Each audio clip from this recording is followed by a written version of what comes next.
I'm David Steele from the Blacktopxchange Sports Report, and I'm speaking with Steve Almond, the author of Against Football, a book that came out just this past September about his journey toward deciding that football is no longer the sport that he is willing to devote his time and his Years, his efforts and decades. after a lifetime Right. of devoting himself to football. Could you tell me in as brief a way as possible, because you cover a lot of territory in the book. Right. What is the book about? It's about trying to connect two synapses that have been in my brain for a long time. And one synapse is like, football, but where's the game? What channel? Let's go. Who's playing? And the other one that basically says, wait a second, shame on you here. There's things in this sport that don't line up with your values when you're not watching a football game, whether it's sort of nihilistic greed of the NCAA and the NFL, the kind of the rotten deal we make to kind of consume players' heroism and ignore their, the health problems that they have down the road. For me, I think, all sports, but football in particular has, kind of gender issues and race issues that I don't think are really good. I think they create actually a lot of prejudice and bigotry. And sort of the totality of looking at sort of what football is, even though I love it and would happily watch a game with you, the book is essentially me explaining to myself, so I don't turn on the TV, you really can't do this. You don't want to be a sponsor of this game. There are better ways to be spending your time. So not as enjoyable, but better. You were on a panel at the Baltimore Book Festival down at the Inner Harbor this weekend. Yep. And it's interesting that you had it here in Baltimore, which is kind of ground zero for a lot of what's going on in the NFL right now. If you could describe what that was like. Yeah, well, these panel discussions, like my whole dream with this book was, all right, let's start a discussion. And I wanted people who were football fans who are pushing back on what I have to say, like, let's get into it. So we got into it. There was a couple of guys who, and one guy in particular, who was really, kind of worked up, which is okay. It's good. I mean, to me, that's what we don't have enough of, is vigorous debate about stuff that's big and moral in the culture. So he was very much, like, well, there's corruption everywhere, and this is cathartic for us to watch games. And, you shouldn't say we can't watch the game and so forth. And I said, you can watch the game. I'm not watching. This is the thing about the book, is that I think football fans understandably feel very defensive, especially now, because there's a lot of people publicly starting to question football as a moral activity instead of just a form of entertainment that we all agree is wildly entertaining. So this guy was channeling that. I get it from a lot of people who send me nasty notes or whatever. And he was really worked up. And I just had to say to him, look, dude, all I'm asking is to look at the totality of the game. Then you make up your own mind. It's America. I have no interest in a boycott. I have no interest in abolishing or some kind of mass movement. It was a personal reckoning for me. I love the sport. Over the years, just came to this feeling of like, I can't be a sponsor anymore. But that doesn't mean you don't love it. That's the curiosity of the book. How do you, in a certain way, step away from something you still love? Did anybody at the panel say to you, or just raise the possibility and say, hey, I agree with you, or hey, I'm thinking about backing away from football, or I've toned it down, or I definitely see where you're coming from? Absolutely. I mean, one of the complaints I have about events is that most people agree with me. Okay. I'd rather that they don't, and that they raise whatever issues they want to raise so we can get into it, like in a civil way, but let's debate it. Because I know that, people who show up, it's kind of self-selecting. So I get a lot of emails from people, tweets or whatever, Facebook posts, of people saying, I'm done. But those are people who are already on the fence, like me. And with all the stuff that's happened over the past month, have just said, yeah, I already had my doubts and this kind of seals it. I'm more interested in people like the guy I was talking to, who was in the midst of, like, his defensiveness was a measure of how unsettled he feels. Nobody comes over the top and is that aggro unless they're struggling with doubt deeper down. So I said to him, listen, I'll buy you a copy of the book if you want, but read the book. Because I wrote a whole book to try to justify why I'm stepping away from a game that I admittedly still love. Love probably more than you do. Like, really was hardcore as a fan. So read the book, and if you still don't agree with me, or the pleasure that the game gives you is sufficient, no quarrels. That's your decision, but make an informed decision. And so he got a copy of the book, and I said, hey, write me a note, if you think it's full. Yeah, because to me, that's what's exciting, is the possibility of talking to people who, for whatever set of reasons, just have resisted the game as a moral activity, as I did for 40 years. Oddly enough, for the benefit of your book, but also for the conversation itself, Yeah. your book could not have come out Yeah. at a more opportune time. I mean, Yeah. it certainly clearly could not have been planned that way. Yeah. But as you were watching Yeah. everything develop as the book came out right at the beginning of September, Right. what was going through your mind is, Yeah. so many things: Ray Rice, Adrian Peterson, Yeah. all the arrests. As you'll recall, Peterson, so Ray Rice happened and everybody was saying, oh my gracious, great timing, Steve, blah, blah, and I was like, because that, to me, those stories about individual players are, guys who are in crisis. They need to be held accountable for their actions by the legal authorities as well as, the league or their employer. But fundamentally what they need is like counseling and support for their family and privacy. They don't need a media scrum and all the rest of it. So I take no pleasure in these kind of cases. But I will tell you that when Adrian Peterson news broke, I knew in a way that my wife, who's not a fan, I was like, this is huge. This guy's the face of the Vikings. He's really sort of one of the most telegenic and talented guys, and this is terrible because this is not, it was bad enough when it was a woman. Now it's a child. And then a few hours later, as you'll recall, the NFL admitted in federal court, these documents that they expect 30% of their players to wind up with long-term cognitive problems. 30% after, as you know, years of denying it or obfuscating, putting all this junk science in the way of it. I said to my wife, I was trying to get my head around it because the Peterson thing, I was like, this is a huge nightmare for this is a big deal. It's a pattern now. It's a story that's got longer legs than just Ray Rice, Goodell. And then this news about about brain damage essentially came, and I just said, it was like I was having trouble believing that it wasn't some massive prank, because they had been so steadfast in trying to obscure, because that's the real existential threat, right, David? If you have a workforce where you openly admit, your actuaries say in federal court, 30% of the guys are going to wind up with some form of brain damage at a significantly younger age than the rest of the population, morally we should all be horrified by that. But even if you're not morally horrified by that, how does that work financially and legally? How is that a sustainable business?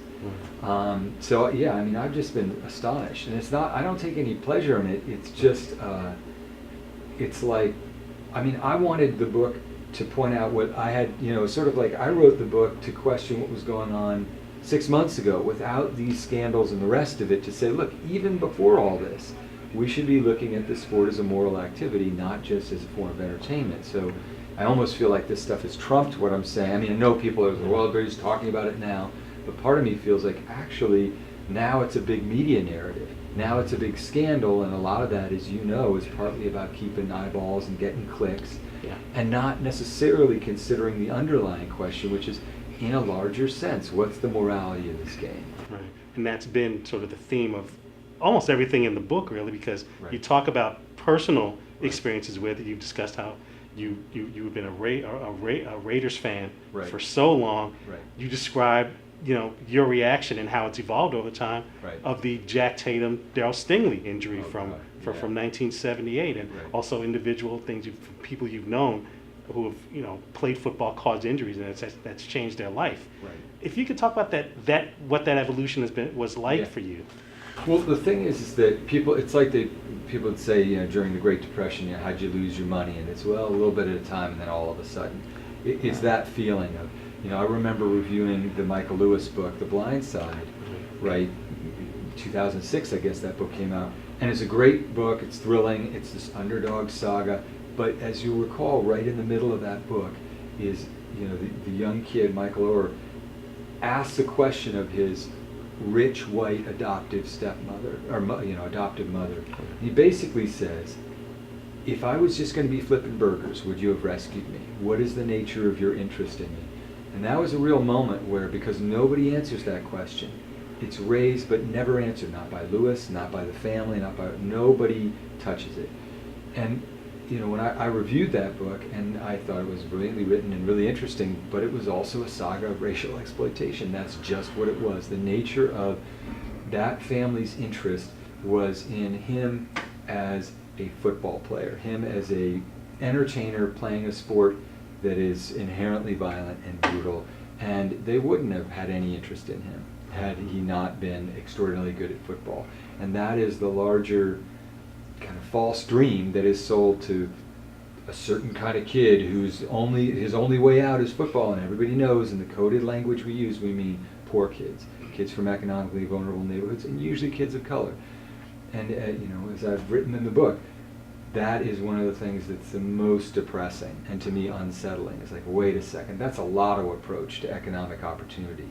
1 in 500 high school seniors is going to make it to the pros. He'll be there for 3 or 4 years. He'll be broke a few years later.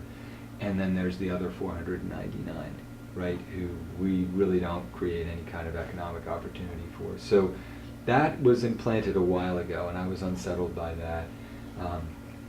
Sort of the way it's perverted the educational mission, that had been building up because I teach college kids, and I kept seeing kids getting concussed, and I was like, that's a concussion. That young man is unconscious. That can't be good for his brain. This is before I've even done any research and realized, how profoundly, especially high school players, can get, the brain activity can be affected by football.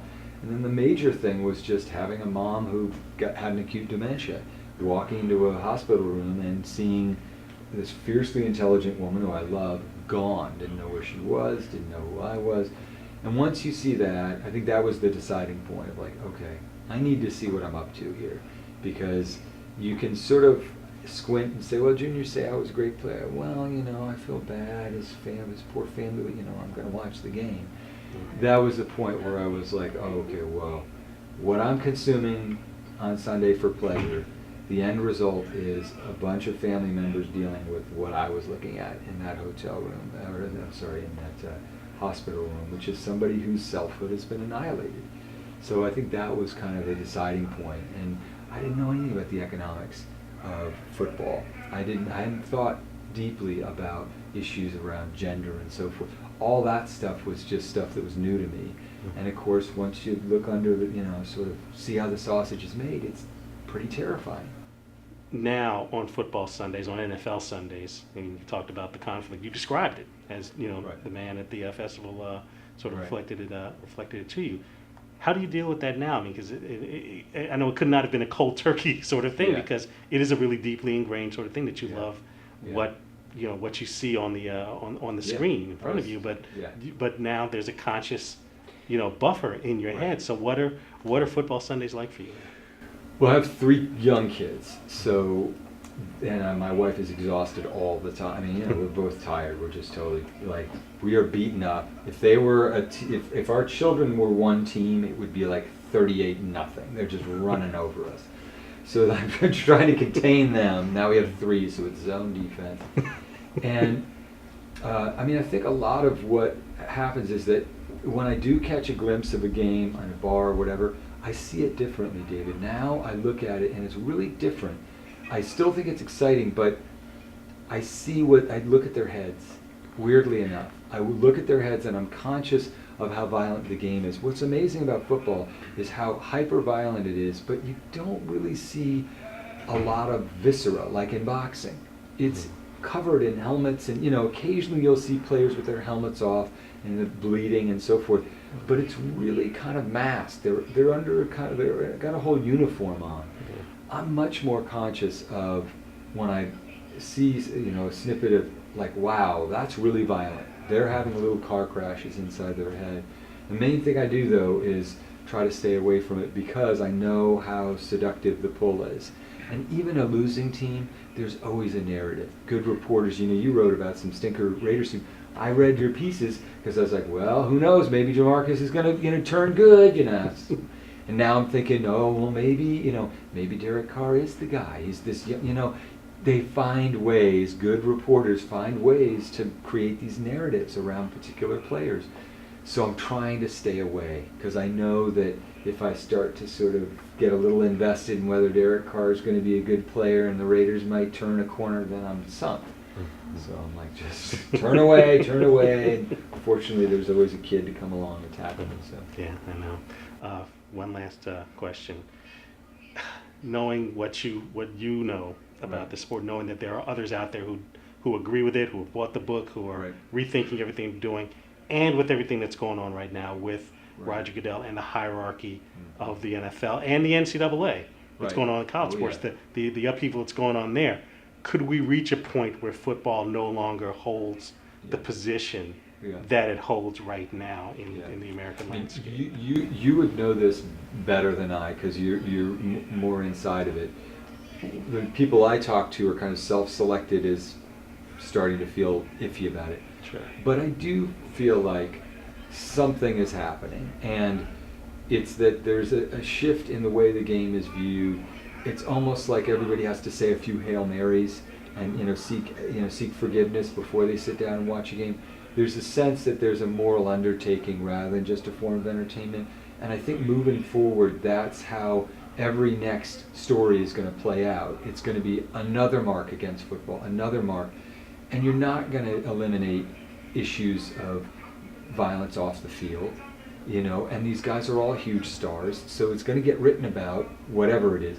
And you also have, when is Brett Favre going to come out and say, I'm struggling with incipient dementia? Well, you know as well as I, that's a kind of PR ticking time bomb.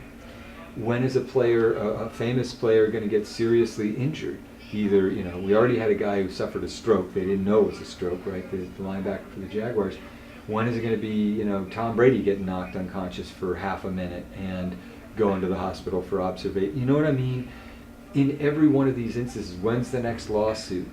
What if a few of the plaintiffs decide that they want to take the NFL to court and they want a public spectacle around to make sure that people are having to see the state of the players in 10, 20, 30 years, not sweep it under the rug or pay them off with $1 billion.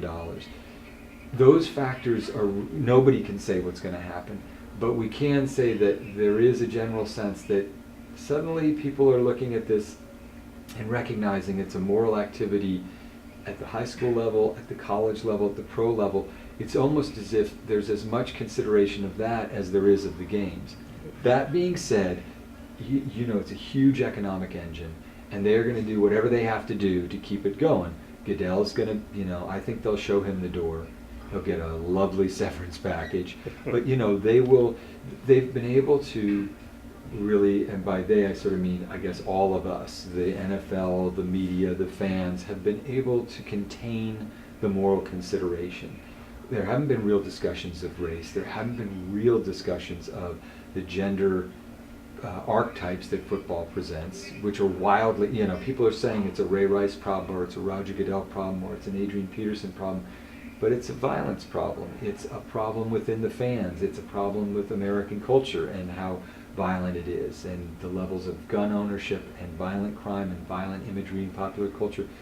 That is, football is just America on steroids in a certain way. And the question is, will individual fans, for me anyway, what my book is kind of trying to push forward is, will enough individual fans start to take the game more seriously and start to get a deeper sense of everything that it is that they're consuming? Because for 40 years I was happy to just go, I know it's not the best part of my life, but it's a big part of my life. And when you really kind of look at the totality of it, I think a lot of people, if they did that, would say, especially women and casual fans, would say, yeah, I probably got better things to do with my time.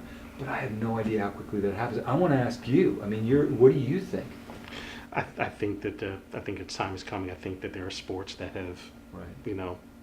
Passed from the spotlight before, when you Right. never thought they would. That you never thought that baseball would ever be Right. behind any other sport. And Right. boxing Right. was king Horse for so racing. long. Yeah. Horse racing, perfectly. Yeah. It's not out of the realm of possibility because Yeah. people become conscious of what Right. they're watching and they make conscious decisions. Right, right, and that's really the aim of the book, is to say that dude at the book festival, he can decide whatever he wants. But my point was, don't judge me based on some article or I wrote a whole book, and if you want to read it and you still think I'm full of it, or you think there are flaws, or you just think that the pleasure you take in the game is enough to outweigh your doubts, hey, that's an honest assessment that I respect, and good on you.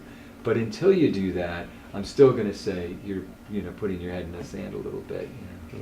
No, I think that's a good way to describe it. Yeah. Head in the sand. I think a lot of heads are coming out of the sand. But Yeah. thank you very Absolutely, much for the time my you took, pleasure. and Yeah, definitely yeah. good luck with Yeah. the book and all the continued speaking engagements, because Yeah. you've been out there a lot, so you've Yeah. had to, you've had to just put yourself out The there. way a I lot on think this. of it, because sometimes I'm like, boy, am I out there a lot. But Yeah. the NFL and the rest of the media, that they've got a zillion channels, Mhm. and they've got a zillion people who are and it's like, Yes. I'm one guy who's saying, Mhm. and not even saying football's terrible. I'm saying football is beautiful, but also it's not good for us. And so that's sort of one voice. So I feel like I'm just running around trying to kind of get people to start to think about it in a different way. We'll see.